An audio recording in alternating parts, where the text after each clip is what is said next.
I don't know who wants to go first, but I just want everybody to kind of share your experience here in Ghana. This is everyone's first time in Ghana? Yes. All right, so first time in Ghana. And we're just going to have just, I guess, a candid conversation. So anybody who wants to jump in, let me know, and we can go from there. Ladies first. All right. Cool. Well, this is, again, my first time to Ghana. Audra, everybody. Oh, I'm Audra. The Savage. Yeah, this is my first time to Ghana. And it's always been something I wanted to do, but fed into the hype, right? Fed into the fact that Africa was dirty, dangerous, and dark, and wanted to go, knowing that it was something that, as a Black person, that I needed to do, but just not knowing the way to do it. And I said, I'm going. February this year, I said, I just want to go. It's time to go, be with my people, see my people. And I said, where's the tour group that's for us, by us? And I found this group. So Maximum Impact, and it's been tremendous. I think that this should be on everyone's bucket list. I think it's a pilgrimage for Black people to come to Ghana. And I think the way that Jay has set it up, there's just no better place and no better way to do it, just simply no better way. He's done all the research, all the groundwork. And I think it allowed us to really sit back and feel safe and secure, which as Black Americans is really hard for us to feel safe and secure. And it was just a phenomenal job. So I just... What are some memories that you take away, or what stood out to you as your experience unfold? Other than the airplane, we'll come to that. Or not. We may not want on the record. Let's forget that. I think that... Anyway. AWA.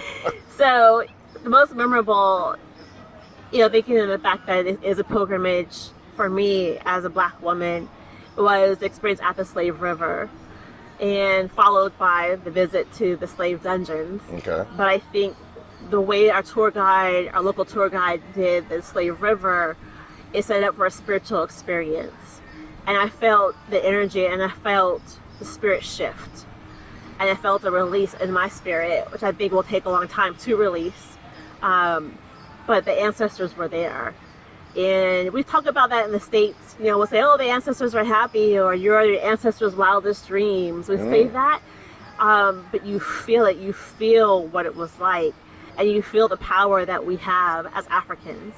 And I don't even know if I want to say I'm a Black person anymore. That's a construct created by colonization, created by America. I feel like I'm an African in America. Like we're all Africans now. You just said something controversial right there. Right. Because a lot of people feel the exact opposite.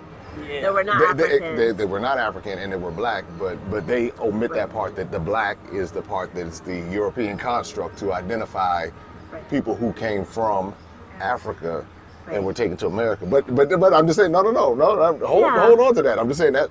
But just knowing that for you to conclude that is powerful, because you connected with something here that a lot of people miss out on. They miss out on this experience and only know that experience in America and identify it and really think that it's separate.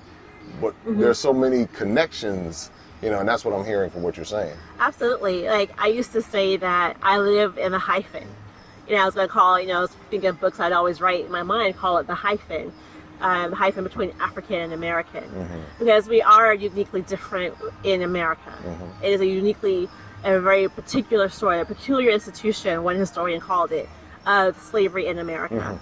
And so I took pride in that, because it means we came from people who survived that. But I think my takeaway, which I think the Slave River was a culmination of that, was this sense of PanAfricanism. I think that started with our visit to the W.B. Du Bois Center. I didn't even know that history. I didn't know he died over here. I didn't know that he was a communist. I didn't know that he came, I didn't know he was basically exiled here. But the idea that we are, when we were at the Slave River, and he said our ancestors were taken to the river, it was like, right, his ancestors are our ancestors. We think of it different, like as Black Americans, we're something special. We have a special history, it's a unique history. But we share the same ancestors as people who are walking around here in Ghana. So for me, that's why I say I am African too. I am African who my location is America in that history, but I'm African too. And I think that's something that's powerful. And I was joking with Mary earlier. I said, I'm going back to teach. They ain't ready for, well, who's about to show up? They'd be like, we didn't get the appointment to this person, right? And I think it's that sense of, I think the Slave River really just captured everything. That's right. And to kind of summarize it, how many, you have like 3 doctorate degrees? How many, no, 3? I only have 1 doctorate. Okay. I have 3 law degrees. 3 law degrees. So in other words, you're well versed and very knowledgeable, especially when it comes to the topic of law.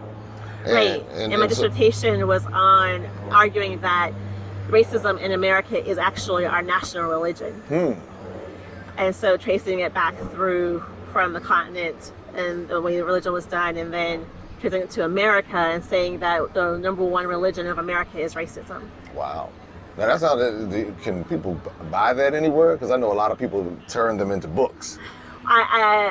Well, Didn't we just take a turn in the conversation? It will be. But I did publish a law review article. Okay. And Utah Law Review last fall. Okay. That was the core, the meat of my dissertation in 50 pages. All right, so. Dr. Audra Savage. Yes. See? You can look it up online at Utah Law Review. It's I am Dr. Savage. Okay. I was Savage before Savage was Savage. But I feel like all that I'd done before was just, I don't know, I won't say meaningless, but now I have this context. I'm like, I feel arrogant in a way to have even written about racism and written about our history without having been here first. You know what I mean? You're dropping some heavy stuff here that is profound. I mean, because a lot of people don't think that this piece of the puzzle is important. And they say, well, they're going to give you the whole context from that part of the world without even considering it and saying that's the absolute, that's the story. But so many people come here and come to that conclusion that there's a vital piece of the puzzle that's missing until you come here and experience much of what you've articulated. Oh, it's hubris. It's absolute arrogance to think that we know what slavery was and not have been here to see it and to experience it and to see the dungeons. We know the sexual violence that was perpetuated on our ancestors in America, right? There's a really powerful poem written by a Black woman called Rape Colored Skin. It's like, my skin represents the fact that my ancestors were raped by plantation owners. And I think that's, as Black women, we wear that, we know that history, but to see it here and to see rooms created in dungeons for the sole purpose of punishing those who would resist rape on a systemic, regular basis, how can I even think about that in America and not have it connected back to here? Right, so I think it is arrogance for us to think that we know our history without ever having come to Africa. Whew. Well, I tell you, I can only imagine what the comments are going to say about that. I know. I can only imagine, but that's why we're here. That's where we're called Maximum Impact. We're bridging the gap because clearly there's something here on this continent that all of us can benefit from. When I discovered that there were slave plantations right here in Ghana, slave plantations. We think slave plantations only in America or the Caribbean or maybe South America, but in actuality, many of the same things that were happening across the Atlantic were happening right here on the continent. And the abuses, I mean, if you think about where they started. Right. So when you think about the rapes, when you think about the captivity, when you think about the physical brandings and all of that, where did it start? I mean, in the particular context of European chattel slavery, it started in places like this along the coast of West Africa. So what else do you take away from this experience when you go back? How do you think you're going to show up differently in America? There's a pride I have now. And I've had it before. As I said, as a Black person, especially when you rise to certain levels, you have that pride of being Black, you know who you are. But I think what taking away is this sense of family. My tribe is not the Black American tribe. My tribe are Africans in diaspora. And so I think it'll show up and constantly interrogating for myself the white supremacy that I've internalized, because we've all internalized it. But thinking about things that I say or the way I show up, a lot of times we see people in the inner city, we call them ghettos, and oh, you're acting ghetto, right? And it's like, no, let's stop that. like we are part of a bigger movement, and we're part of putting forth our best selves so that the future is Black, and the future is Africa, and we are the forebearers of that, and we are to be the leaders of that together with Africans who are here, not leading them, but following them, following their lead. Because a lot of times in America, we've been kind of, I call it white supremacy with a black face, because we'll come and we're thinking that we're doing something to, better Africa, when in actuality they have a piece of the puzzle that's missing for us. Right. So when we come and we're like, well, that's the thing that I realized. I said, wow. I said, I'm coming here and I'm learning some things that I didn't know, or I'm seeing some connections, but we've been taught, you need to go over there and fix them and make them and improve their situation. It's like, well, if you really get down in their world, their situation is, we can't, well, let me say, not, I don't want to overgeneralize us, but to say that many of us can't live off of the land. If the grocery store shut down, we're like, what's happening? They got to do something. A snowstorm comes through, all the bread and cheese and eggs are gone from stores. But here, well, that was shown to me when we were to the Aburi Gardens, and I was like, oh, that grows on a tree, right? It was a nutmeg or something. I was like, oh, that grows on a tree. Oh, I didn't know what grows on a tree or what comes from the ground besides carrot, potatoes, and basics, right? But learning that Africa has literally every resource that humankind needs to survive is here on this continent, which is why it's been raped and pillaged for as long as it has been. That's powerful, right? And we have something to learn. And I think that as Black Americans, we do have that reverse colonization attitude. And sometimes I think it's just, for me, when I went to Africa the first time, I went to Mali last year, I call it reverse colonization. I wanted healing. Right? I wanted healing from the trauma of being Black in America, so I wanted to come to Africa and have Africa fix me, and heal me. That's not their job, is it, to heal us. Our job is to work with our brothers and sisters here to heal, I think, this continent and make it the continent the powerhouse of the future. But there are a lot of people who still blame Africa, and I'm using Africa monolithically, for selling our American ancestors into slavery. So they are harboring an offense against the people who are here today, saying that those people here today owe us something. So meaning the people who are walking around don't even really know our history. A lot of people, I don't want anything to do with Africa because they sold us into slavery.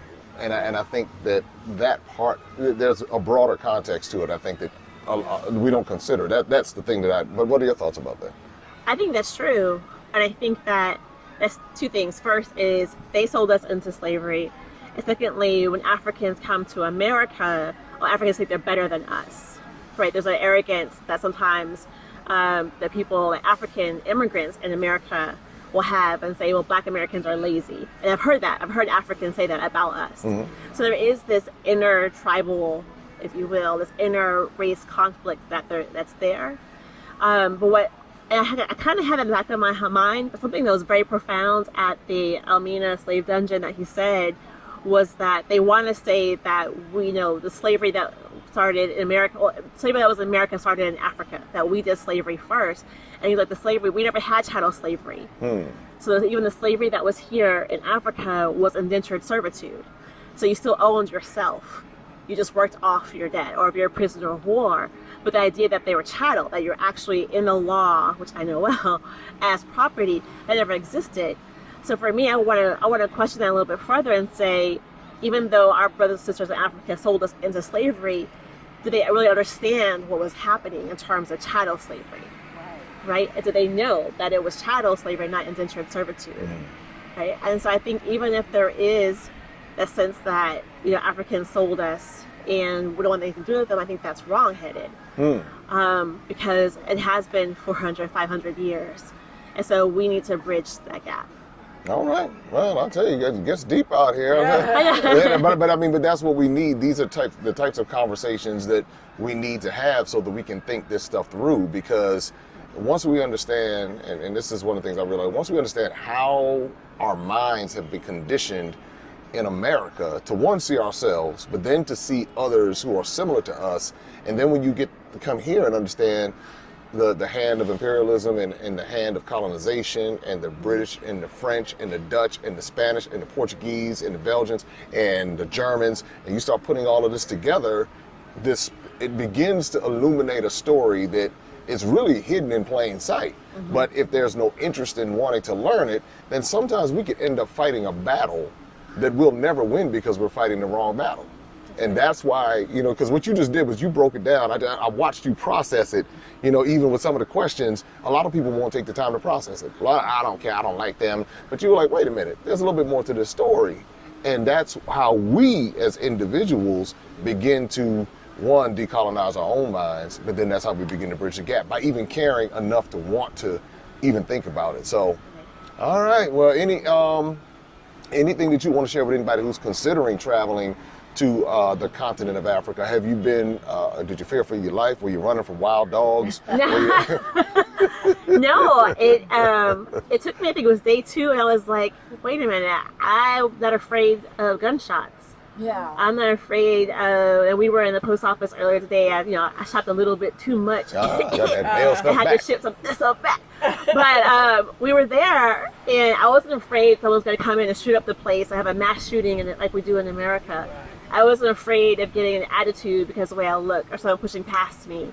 It was beautiful. So if you're considering coming to Africa, you need just to book your ticket and just come. I don't know what the conversation is you have to have with yourself anymore. Come. All right. Open up your eyes and see all the fun and mystery. Take an African adventure with Darren and Destiny. From the mountains to the shore, so many things to explore. Take an African adventure with Darren and Destiny. The Adventures of Darren and Destiny. And Darren and Destiny are twin brother and sister, and you go on their adventures throughout the African diaspora, meaning so African diaspora destinations, primarily focused in Africa, but we go to South America, we're going to go to the Caribbean. Their first book is going to take you to Ghana, and then we're going to go on a safari, and from there we're going to go to Ethiopia, and then we're going to Salvador, Brazil.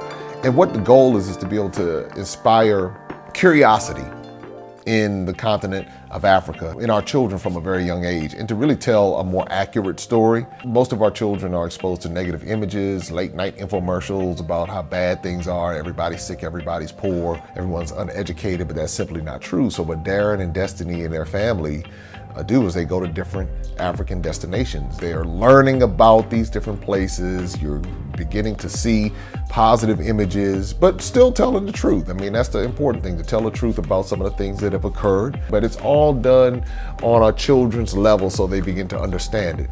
And it begins to pique their curiosity. They begin to learn more. And hopefully one day they will want to explore and visit the continent of Africa and its many countries. There's just so much that Darren and Destiny are able to do, and as they're doing it, it's like they begin to open the minds of a new generation, and they don't get bombarded and indoctrinated with negativity. They're actually able to see positivity and inspiring images and messages about the African diaspora, as well as those who are still indigenous to the continent of Africa, and they begin to learn more and just see things differently. So I'm excited about introducing the Adventures of Darren and Destiny.